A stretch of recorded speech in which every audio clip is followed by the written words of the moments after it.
এই সরকার এই দেশে যেন না আসতে পারে, কারণ মানুষের উপকার করছে আবার ক্ষতিও করছে। সরকার পরিবর্তন হওয়ার কারণে এখনকার অটো রিক্সাটি টাউনে সার্ভিসিংটা বেশি।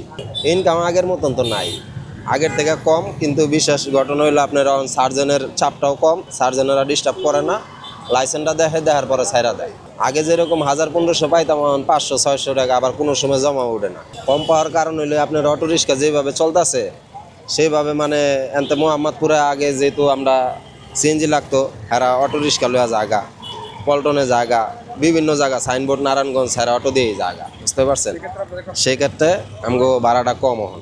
সরকার পরিবর্তন হওয়ার কারণে এখনকার অটো রিক্সাটি টাউনে সার্ভিসিংটা বেশি। আমার হিসাবে যেভাবে গণহত্যা করছে সেইভাবে উচিত না। এই সরকার এই দেশে যেন না আসতে পারে, কারণ মানুষের উপকার করছে আবার ক্ষতিও করছে।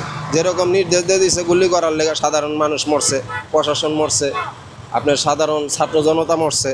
ইতামগো ভাই বাঙালি, আর যেহেতু মনে করেন হ্যাঁ তো একটা মানে নাজায়েজ কাজ করছে কি, প্রধানমন্ত্রী শেখ হাসিনার বাপ জাতীয় পিতা দিছে, জাতীয় পিতা তামগো ইব্রাহিম খলিল, সেক্ষেত্রে হ্যাঁ দিতে পারতো বাঙালি পিতা, কিন্তু হ্যাঁ দিছে জাতীয় পিতা।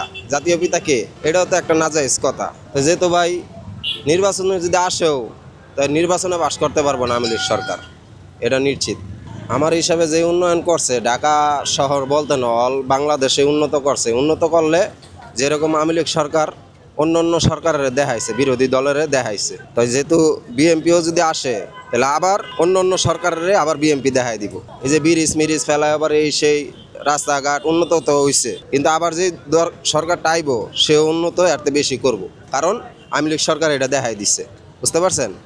তো এটা করবো ইনশাল্লাহ, যাই আসুক।